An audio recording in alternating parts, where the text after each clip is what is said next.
Hello dear students, welcome to BTech coaching classes. Today we are discuss about 12th class economics. आपको 12th eco के अंदर दो books है, एक book है माइक्रो इकोनॉमिक्स, एक बुक है मैक्रो इकोनॉमिक्स. अपन दोनों बुक्स के बारे में डिस्कस करेंगे. देन फर्स्ट अपन आज अपने जो माइक्रो इकोनॉमिक्स है, माइक्रो इकोनॉमिक्स का चैप्टर नंबर फर्स्ट जो इंट्रोडक्शन टू माइक्रो इकोनॉमिक्स है उसके बारे में आज अपन डिस्कस करेंगे.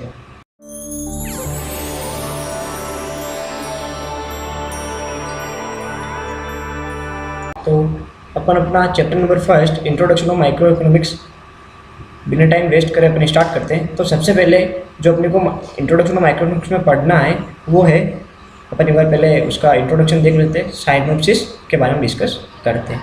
तो सबसे पहले अपने को जो अपन इकोनॉमिक्स के अंदर पढ़ेंगे वो है meaning of goods and services. क्या पढ़ेंगे अपन कि meaning of goods and services, individual and resources. यानी गुड्स क्या होता है, सर्विस क्या होती है, इंडिविजुअल्स कौन है, रिसोर्सेज क्या होता है, उसके बारे में डिस्कस करेंगे.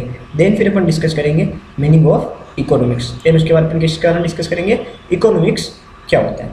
देन फिर अपन डिस्कस करेंगे व्हाट इज इकोनॉमी, कि आपकी अर्थव्यवस्था वो क्या होता है. फिर अपन डिस्कस करेंगे types of economy, organisation of economic activities. ठीक है. फिर अपन डिस्कस करेंगे व्हाट इज इकोनॉमिक प्रॉब्लम, यानी जो आपकी आर्थिक समस्या होती है वो क्या है. ठीक है. और देन फिर अपन डिस्कस करेंगे why an economic problem arise, क्यों आपकी कंट्री के अंदर इकोनॉमिक प्रॉब्लम अराइज होती है. देन फिर अपन डिस्कस करेंगे central problem of an economy. Then फिर अपन डिस्कस करेंगे प्रोडक्शन पॉसिबिलिटी फ्रंटियर जो पीपीसी का. देन अपन डिस्कस करेंगे positive and normative economics. Then अपन डिस्कस करेंगे माइक्रो एंड मैक्रो इकोनॉमिक्स. यानी ये जो कुछ टॉपिक्स है अपने को chapter number first introduction of micro economics के अंदर डिस्कस करने. ठीक है. देन अपन अब एक एक पॉइंट को ब्रीफ में समझेंगे कि meaning of goods and services क्या होता है, इकोनॉमिक्स क्या होता है, इकोनॉमी क्या होता है, इसके बारे में डिस्कस करेंगे.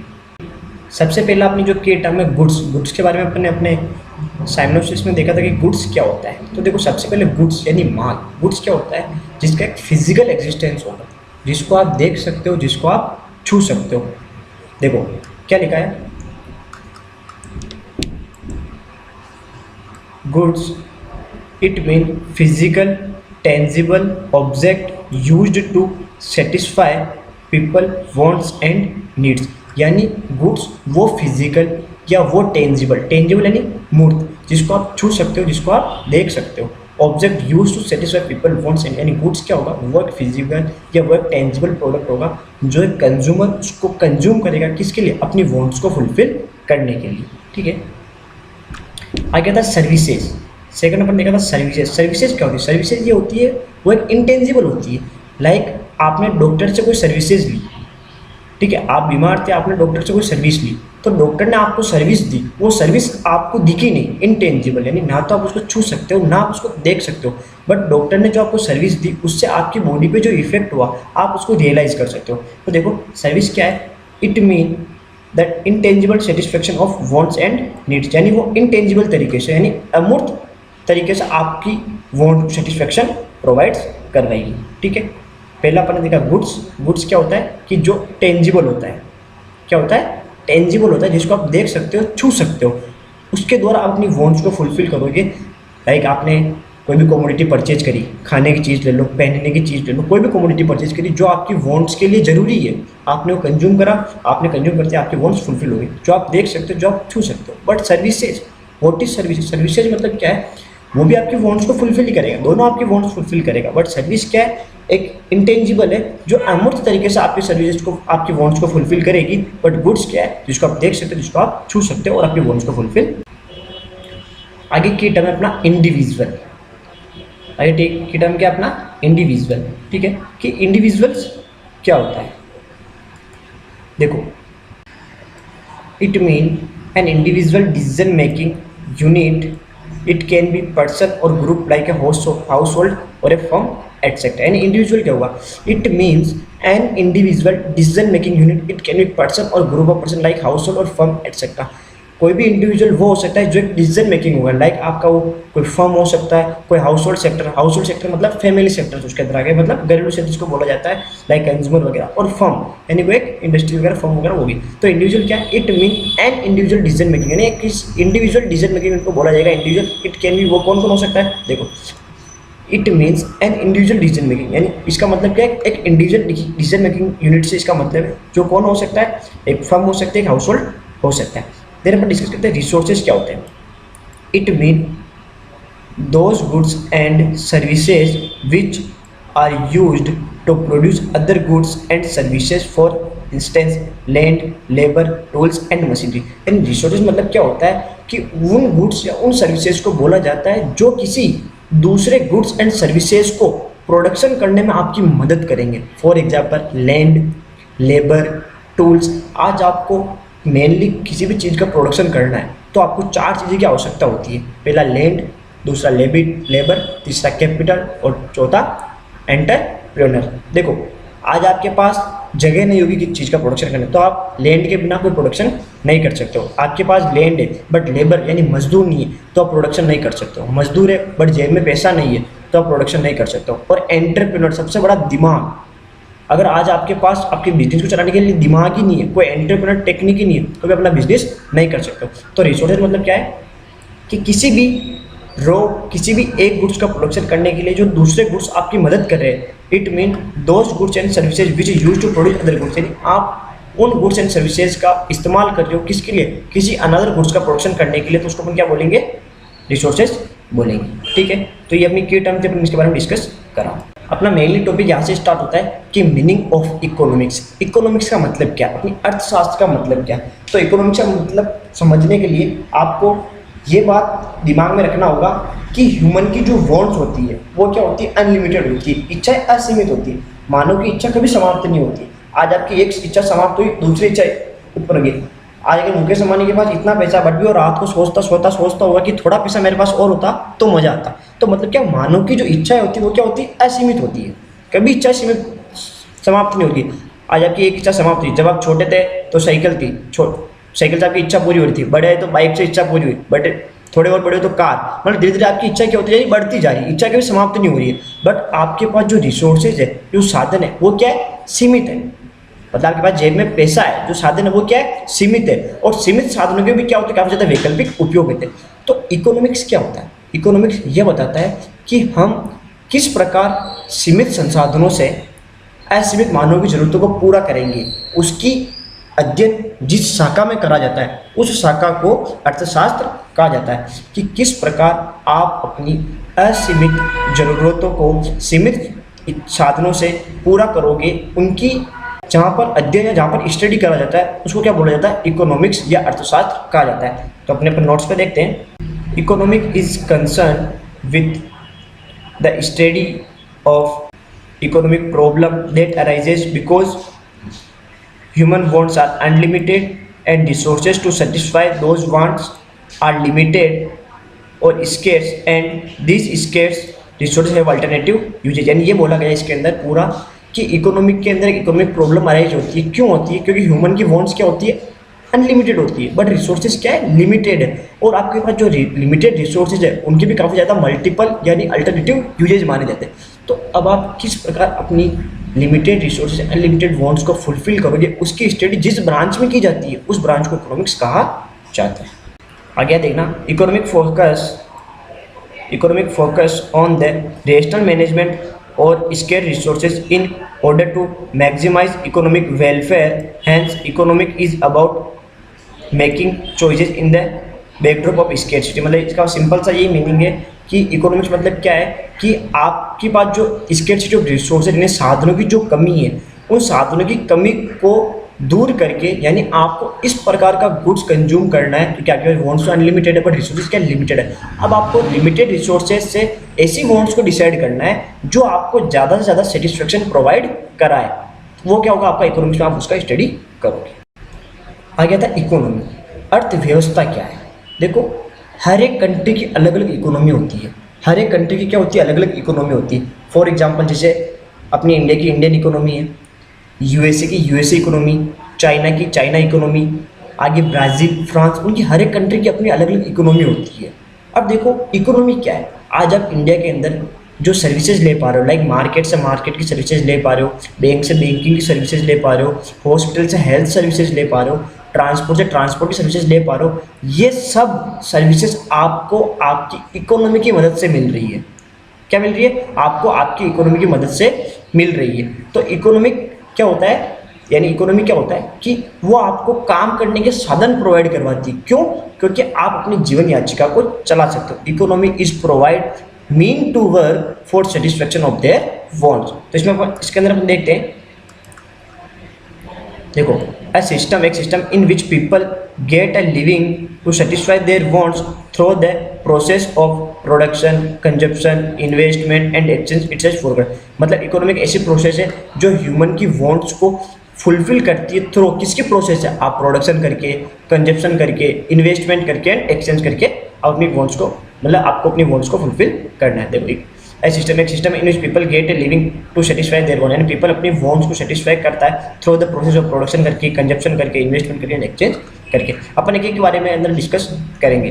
सबसे पहले हम डिस्कस करते हैं कि व्हाट इज प्रोडक्शन। प्रोडक्शन क्या होता है? प्रोडक्शन मतलब वही है किसी भी रॉ मटेरियल को फिनिश गुड्स के अंदर कन्वर्ट करना, यानी आपने जो भी इनपुट डाला उसको किसके अंदर कन्वर्ट करना, आउटपुट के अंदर कन्वर्ट करना। तो देखना, it is defined as creation of utility, यानी आपकी किसी चीज़ का क्रिएशन करना, यानी यूटिलिटी का क्रिएशन करना। It is a process, mainly it is a process in which input are transfer to goods and service, यानी आपने जो इनपुट डाला वो गुड्स एंड सर्विसेज के अंदर ट्रांसफर हो गया। सिंपल सा फंडा है प्रोडक्शन, यानी उत्पादन, यानी किसी भी रॉ मटेरियल फिनिश गुड्स के अंदर कन्वर्ट किसी चीज़ को करना। लाइक कपड़ा बनाना है, धागा डाला फैक्ट्री मशीन के अंदर, मशीन से कपड़ा बन के आया, तो एक प्रोडक्शन हो रहा है, प्रोडक्शन हो रहा। लाइक गन्ने से आपने शुगर बनी, शक्कर बनी, आपने गन्ना मशीन में डाला, उससे आपको शुगर मिली, तो क्या एक प्रोडक्शन हुआ, ठीक है। आगे था कंजप्शन। कंजप्शन में क्या है कि किसी चीज़ का कंज्यूम करना, जो कंज्यूमर किसी चीज़ का कंज्यूम करता हो, या consumption. It is a process by which a goods और सर्विसेज इज कम्प्लीटली यूज, यानी एक ऐसी प्रोसेस जब आप goods and services completely use करते हो। लाइक आपके सामने दी हुई खाने की चीज़ें अब आप इनका कंज्यूम कर रहे हो, ये फाइनल गुड्स है, इनका आप कंज्यूम कर रहे हो, तो आपका क्या कहलाएगा, कंजप्शन कहलाएगा, ठीक है। आगे थर्ड आपका जो पॉइंट आता है वो है इन्वेस्टमेंट। थर्ड पॉइंट आपका क्या है, इन्वेस्टमेंट, यानी निवेश किसे कहा जाता है। देखो investment part of production which is committed for earning future income, यानी प्रोडक्शन इन्वेस्टमेंट पूछ रहा है, यानी या तो आपको कोई इन्वेस्ट करना है जो आपको फ्यूचर में इनकम दे। फॉर एग्जांपल पहले आपकी फैक्ट्री में 2 मशीनें थी, आज आपने 2 से 5 मशीनें करी, तो जो आपने 3 मशीनें का इन्वेस्टमेंट करा, क्यों करा, क्योंकि वो आप मशीनें आपको फ्यूचर में प्रॉफिट अर्न करके दे देगी। तो इन्वेस्टमेंट मतलब क्या होता है कि आपके जो कैपिटल गुड्स है उनमें इंक्रीमेंट करना, ताकि आपको फ्यूचर में मनी रिसीव हो। या फिर कोई आप फर्स्ट टाइम कोई इन्वेस्टमेंट करो, फर्स्ट टाइम आप कोई मशीन वगैरह लगा रहे हो, तो भी एक तरह का आपको इन्वेस्टमेंट ही कहलाएगा, ताकि वो आपको फ्यूचर में मनी अर्न करके दे। आगे फोर्थ आता है एक्सचेंज। फोर्थ क्या आपका, exchange. It mean the process by which ownership is transferred from seller to buyer for a consideration, यानी एक्सचेंज मतलब क्या होता है कि किसी गुड्स की जो ओनरशिप होता है, जो राइट होता है, जो स्वामित्व होता है, वो किससे ट्रांसफर होता है, बायर से, सॉरी सेलर से बायर होता है। फॉर एग्जांपल आज आपने दुकान से कोई कमोडिटी खरीदी, खरीदने से पहले उसका मालिक कौन था, बेचने वाला। कौन था, बेचने वाला। जैसे आपने उस कमोडिटी के बदले पैसे दिए, अब उस कमोडिटी पे किसका अधिकार हो गया, आपका। तो एक्सचेंज क्या कहता है कि किसी कमोडिटी को सेलर से बायर की ओर ट्रांसफर करना, एक कंसिडरेशन देके। फ्री में कोई चीज़ आपको नहीं मिलेगी, आपको उसके बदले क्या देना पड़ेगा, कोई कंसिडरेशन देना पड़ेगा। तो इट मीन एक ऐसी प्रोसेस है जिसके अंदर ownership is transfer from seller to buyer, ownership transfer किसको होगी, सेलर से बायर के ऊपर फॉर ए कंसिडरेशन, किसी कंसिडरेशन के। तो एक बार अपन वापस इसको डिस्कस करते हैं। अपन ने जो भी डिस्कस करा था चारों फैक्टर्स, पहले अपन देखा था इकोनॉमी क्या होता है, अर्थव्यवस्था इसको बोला जाता है, जो आपकी वांट्स को फुलफिल करती है, किसकी प्रोसेस से, प्रोडक्शन, कंजप्शन, इन्वेस्टमेंट और एक्सचेंज द्वारा। सबसे पहले देखा प्रोडक्शन क्या होता है। प्रोडक्शन मतलब किसी भी रॉ मटेरियल को फिनिश गुड्स में कन्वर्ट करना प्रोडक्शन कहलाता है। कंजप्शन मतलब आप कोई फाइनल गुड्स को कंज्यूम कर रहे हो, किसके लिए, अपनी वांट्स को फुलफिल करने के लिए, वो आपका क्या कहलाएगा, कंजप्शन कहलाएगा। इन्वेस्टमेंट कोई निवेश करना, या तो किसी कैपिटल गुड्स में इंक्रीमेंट करना, या फर्स्ट टाइम कोई इन्वेस्टमेंट करना, वो आपका निवेश कहलाएगा। और एक्सचेंज मतलब आपका ओनरशिप ट्रांसफर हो रहा है, आप कोई भी कमोडिटी खरीद रहे हो, उसके बदले कंसिडरेशन कर रहे हो, तो जो ओनरशिप जिस बंदे के ऊपर थी वो ओनरशिप आपके ऊपर ट्रांसफर हो जाएगी। ये अपन डिस्कस करा था। यस, आगे आता है types of organisation of economy. काफ़ी इंपॉर्टेंट टॉपिक है, types of organisation of an economy, यानी आपकी कंट्री में ऑर्गेनाइजेशन इकोनॉमी के टाइप्स या ऑर्गेनाइजेशन कौन कौन से। तो अपने को 3 तरीके इकोनॉमी पढ़नी है। पहली है मार्केट इकोनॉमी, दूसरी है central planned economy, market economy, capitalist economy या फ्री इकोनॉमी इसको कहा जाता है। दूसरी है central planned economy, socialist and controlled economy. और थर्ड है मिक्स्ड इकोनॉमी। थर्ड कौन सी है? Mixed economy.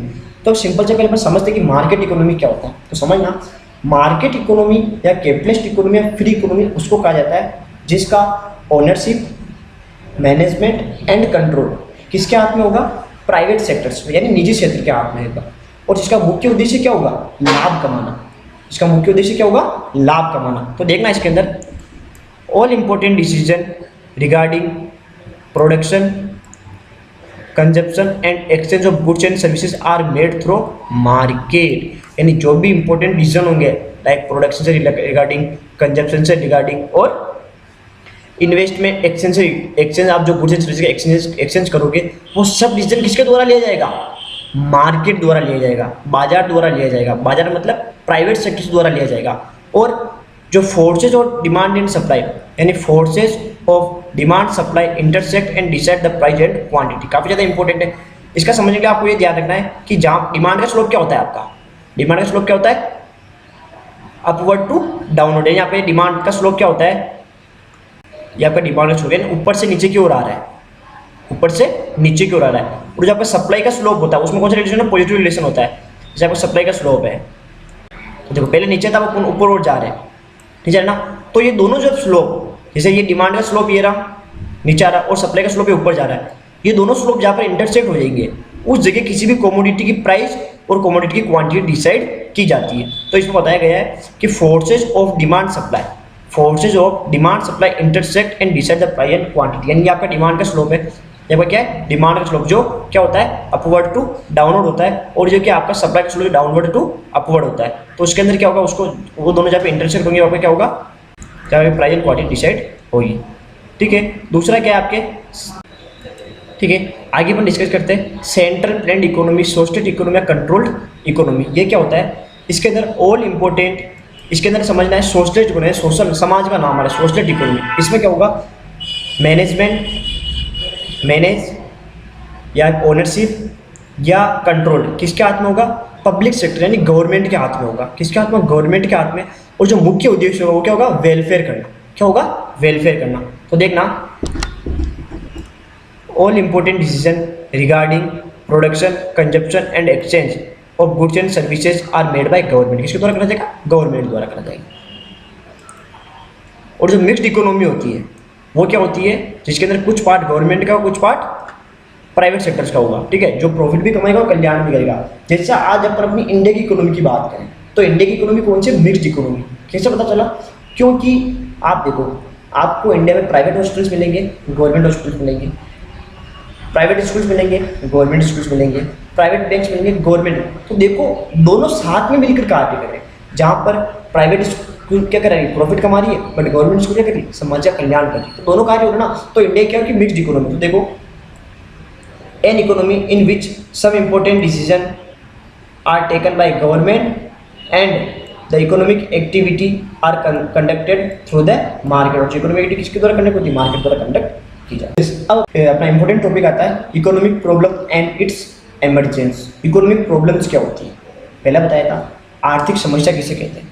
देखो, आर्थिक समस्या क्या है? चुनाव की समस्या, यानी प्रॉब्लम ऑफ ए चॉइस। पहले बताया कि ह्यूमन की वांट्स क्या होती है? अनलिमिटेड। ह्यूमन की वांट्स क्या है? अनलिमिटेड, बट रिसोर्सेज क्या है? लिमिटेड। और जो लिमिटेड रिसोर्सेज है उनके भी काफ़ी ज़्यादा अल्टरनेटिव यूजेज माने जाते हैं। तो एक व्यक्ति कभी भी लिमिटेड रिसोर्सेज से अपनी अनलिमिटेड वांट्स को फुलफिल नहीं कर पाता है। आज जेब में 10,000 पड़े और 1.5 लाख का आईफोन लेना है तो नहीं कर पाऊंगा, नहीं कर पाऊंगा ना। क्यों नहीं कर पाऊंगा? मेरी वांट्स अनलिमिटेड है। वांट्स क्या काफ़ी ज़्यादा बड़ी है, बट उसके बाद रिसोर्सेज क्या है? कम है। रिसोर्सेज क्या है? कम है।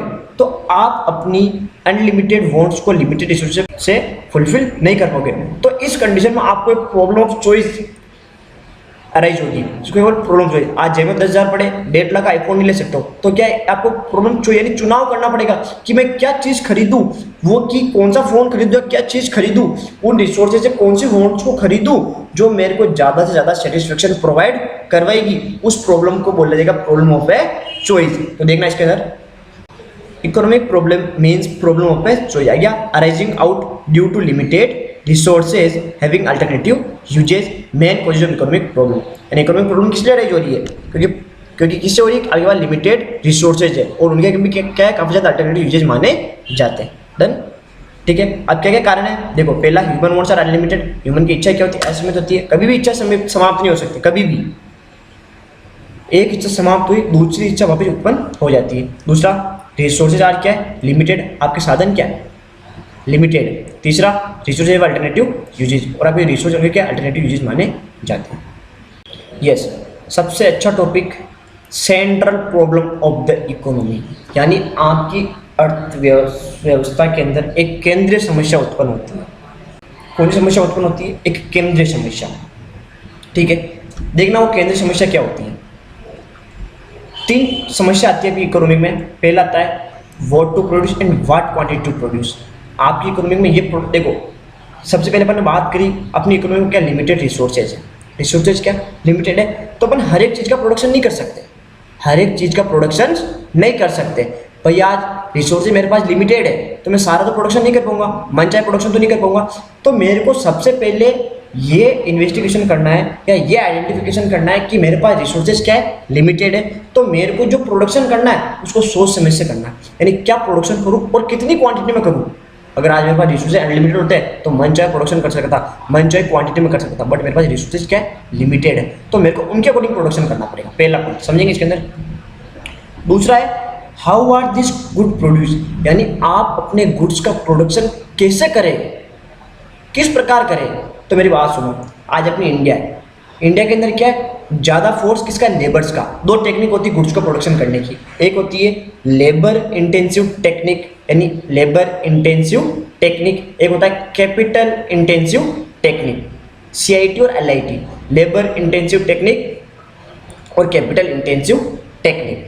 आज अपनी एक तो आपका जो प्रोडक्शन होगा लेबर द्वारा करा सकते हो, एक आप प्रोडक्शन कैपिटल यानी मशीनों द्वारा करा सकते हो। बट अगर आज अपनी इंडिया की बात करें तो ज़्यादा फोर्सेस किसका, लेबर्स का है। आज अगर अपन सारा प्रोडक्शन कैपिटल द्वारा करा देंगे तो लेबर तो कितनी बेरोजगार हो जाएगी, अनएम्प्लॉयमेंट हो जाएगा। अपनी कंट्री में मास ऑफ लेबर पर क्या कहलाएगा, अनएम्प्लॉयमेंट कहलाएगा।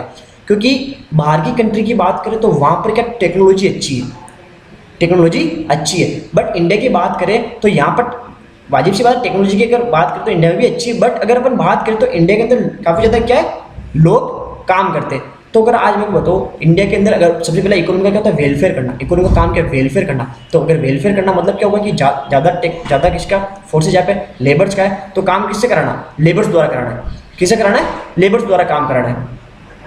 तो इसके बारे में डिस्कस करो, how this are goods produce, problem choice of technique, यानी यहाँ पे कौन सी प्रॉब्लम होगी, टेक्निक की चॉइस करनी। अगर 2 टेक्निक होगी, लेबर इंटेंसिव टेक्निक और कैपिटल इंटेंसिव टेक्निक। यानी लेबर इंटेंसिव टेक्निक मतलब क्या है कि सारा काम लेबर द्वारा होगा, और कैपिटल इंटेंसिव टेक्निक मतलब सारा काम कैपिटल द्वारा होगा। तो अपने को कंट्री के अंदर वेलफेयर करना है, अपनी कंट्री का अच्छा करना है, तो अपने को क्या करना पड़ेगा, लेबर द्वारा ज़्यादा काम कराना पड़ेगा। तो इसके अंदर प्रॉब्लम अराइज होती है कि कौन सी प्रॉब्लम अराइज हो गई, ठीक है।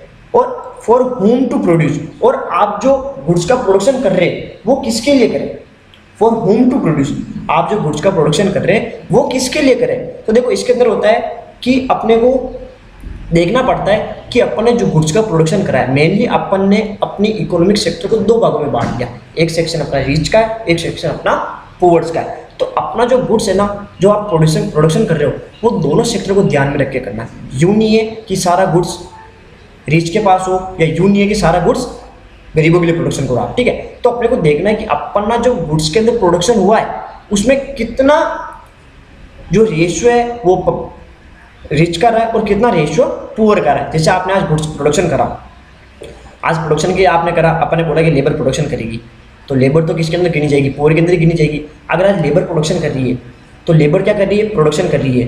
तो आज आपने जब प्रोडक्शन करा तो उसके लिए कैपिटल की जरूरत पड़ी, उसके लिए आपको अलग अलग चीज़ों की जरूरत पड़ी। तो हो सकता है कि उनमें कुछ पार्ट रिच का रह गया हो।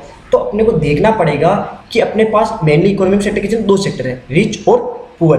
तो आपको देखना पड़ेगा कि आपका जो प्रोडक्शन है आपको इस प्रकार प्रोडक्शन करना है कि रिच को भी अपना माल मिले और गुड को भी अपनी, मतलब जो पुअर है उनको भी अपनी वांट सेटिस्फेक्शन जितना गुड्स मिले और रिच को भी अपनी वांट सेटिस्फेक्शन जितना गुड्स मिले। तो अब सबसे पहले देखते हैं what to produce and what quantity in produce. आपको क्या प्रोडक्शन करना है, आप लग्जरी गुड्स का प्रोडक्शन करो, आप इंफीरियर गुड्स का प्रोडक्शन करो, आप कैपिटल गुड्स का प्रोडक्शन करो, आप कंज्यूमर गुड्स का प्रोडक्शन करो।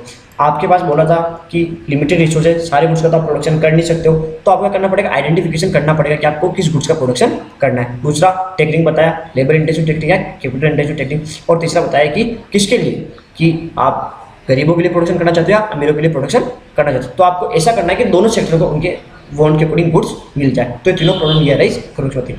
और चौथा है कि प्रॉब्लम ये, चौथा है कि सस्टेनेबल डेवलपमेंट क्या होता है।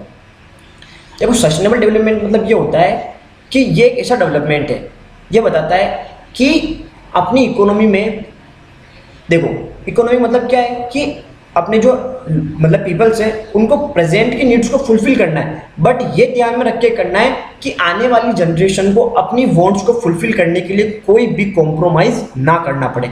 मतलब आप अपनी वांट्स को फुलफिल करने के लिए ऐसे कदम ना उठाइए कि आने वाली जनरेशन को अपनी वांट्स को फुलफिल करने के लिए कोई परेशानी झेलनी पड़े। फॉर एग्जांपल आप अपनी वांट्स को फुलफिल करने के लिए काफ़ी ज़्यादा पोल्यूशन कर रहे हो, मतलब आप ऐसी कोई चीज़ का प्रोडक्शन कर रहे हो, आपकी वांट्स को फुलफिल हो रहा है बट ज़्यादा प्रोडक्शन हो रहा है, मतलब ज़्यादा पोल्यूशन हो रहा है। अगर आज जो पोल्यूशन हो सकता है कि आने वाले जनरेशन को वो पोल्यूशन दिक्कत हो, या फिर अपनी कोई वांट्स को फुलफिल करने के लिए आप जो आपके फॉरेस्ट जो पेड़ की कटाई कर रहे हो, तो आज आप जितना पोल्यूशन फैला रहे हो आने वाली जनरेशन को अपनी वांट्स को फुलफिल करने के लिए उतना प्रॉब्लम अरेंज करना पड़ेगा। तो सस्टेनेबल डेवलपमेंट ये कहता है कि economic development that meet the need of the present without compromising the ability of future to meet their own needs। यानी प्रेजेंट की नीड्स को फुलफिल करना है, बट ये ध्यान में रखना है कि आने वाली जनरेशन को अपनी वांट्स को फुलफिल करने के लिए कोई कॉम्प्रोमाइज नहीं करना है। ठीक है, ये अपन डिस्कस करा। तो एक बार अपन गो थ्रू कर लेते कि फटाफट कि अपन आज क्या क्या डिस्कस करा। यहाँ से अपन डिस्कस करते हैं। सबसे पहले अपने गुड्स के बारे में देखा कि गुड्स क्या होता है। गुड्स क्या होते हैं कि जिसका टेंजिबल ऑब्जेक्ट होता है, जिसको आप छू सकते हो, जिसको आप देख सकते हो और उससे अपनी वांट्स को फुलफिल करते हो। और सेकंड अपने क्या देखा था, सर्विसेज के बारे में देखा था। सर्विसेज क्या होती है, आपकी इंटेंजिबल होती है और वो इंटेंजिबल तरीके से अपनी वांट्स को फुलफिल कराती है। ठीक है, फिर अपने इंडिविजुअल्स के बारे में डिस्कस करा कि इंडिविजुअल्स क्या हो सकते हैं जो आपके डिसीजन मेकिंग में आपका हेल्प करते हैं, और वो लाइक वो हाउस होल्ड सेक्टर हो सकता है, वो फर्म हो सकता है। देन अपन ने डिस्कस करा था कि रिसोर्सेज, यानी रिसोर्सेज क्या है कि वो गुड्स एंड सर्विसेज के बारे में अपन डिस्कस करेंगे जो आपके किसी अदर गुड्स एंड सर्विसेज को प्रोडक्शन करने में आपकी मदद करेंगे। लाइक वो लैंड हो सकता है, कैपिटल हो सकती है, टूल्स हो सकते हैं और मशीनरी हो सकती है। फिर अपन इकोनॉमिक्स के बारे में डिस्कस करा कि इकोनॉमिक्स क्या होती है। इकोनॉमिक्स में हम सिंपल से देखा था कि ह्यूमन्स की वांट्स क्या होती है, अनलिमिटेड होती है, रिसोर्सेज क्या होते हैं, लिमिटेड होते हैं। तो आप अनलिमिटेड वांट्स को लिमिटेड रिसोर्स आप कैसे फुलफिल करोगे, उसकी स्टडी जिस ब्रांच में की जाती है उस ब्रांच को इकोनॉमिक्स कहा जाता है। फिर अपन ने देखा इकोनॉमी क्या होती है। इकोनॉमी क्या होती है कि ना पीपल अपनी वांट्स को फुलफिल कर सकता है। पीपल अपनी वांट्स को फुलफिल करेगा किसके द्वारा, production, consumption, investment and exchange द्वारा। और अदर वर्ड्स में बताया था कि हर कंट्री की अलग अलग इकोनॉमी होती है। इकोनॉमी का मेन उद्देश्य होता है कि वो आपको काम करने के साधन प्रोवाइड करवाती है, किसके लिए, अपनी जीवन याचिका को चलाने के लिए। फिर अपने टाइप्स ऑफ इकोनॉमी देखा था। पहला होता है कैपिटल इकोनॉमी, जिसके अंदर जो भी डिसीजन लिए जाएंगे प्रोडक्शन रिगार्डिंग या कंजप्शन रिगार्डिंग या एक्सचेंज रिगार्डिंग किसके द्वारा ले जाएंगे, मार्केट द्वारा। और जो मेन ऑब्जेक्टिव होगा उसका क्या होगा, प्रॉफिट अर्निंग करना होगा। फिर सेंट्रल प्लान इकोनॉमी पर देखा था कि जो भी इंपॉर्टेंट डिसीजन लिए जाएंगे वो गवर्नमेंट द्वारा लिए जाएंगे और मेन उद्देश्य क्या होगा, उसका वेलफेयर करना होगा। फिर मिक्स्ड इकोनॉमी में देखा कि कुछ पार्ट प्राइवेट कुछ पार्ट गवर्नमेंट्स का इंक्लूड होगा और मेन उद्देश्य प्रॉफिट करना भी होगा और आपका वेलफेयर करना भी होगा। फिर अपने इकोनॉमिक प्रॉब्लम देखा, वो मैंने अभी बताया। इकोनॉमिक प्रॉब्लम क्या होती है, जिसके अंदर प्रॉब्लम ऑफ चॉइस होती है कि ह्यूमन की वांट्स क्या होती है, अनलिमिटेड होती है, रिसोर्सेज क्या होते हैं, लिमिटेड होते हैं, और जो लिमिटेड रिसोर्स है उनके काफ़ी ज़्यादा अल्टरनेटिव यूजेस माने जाते हैं। फिर अपने पढ़ा कि सेंट्रल प्रॉब्लम क्या होती है। सेंट्रल प्रॉब्लम होती है कि आपको किस गुड्स का प्रोडक्शन करना हो, कितनी क्वांटिटी में करना है, किसके द्वारा करना है, टेक्निक मतलब तकनीकी कौन सी लगोगे आप, और कितनी मतलब किसके लिए करना, वाट टू प्रोड्यूस। 2 सेक्शन बताए थे, रिच या पुअर। ठीक है, फिर अपने एक देखा था सस्टेनेबल डेवलपमेंट क्या होता है। तो ये अपने चैप्टर का इस इंट्रोडक्शन इकोनॉमी का चैप्टर नंबर पार्ट फर्स्ट था। मिलते हैं अपन इसी के साथ पार्ट सेकंड।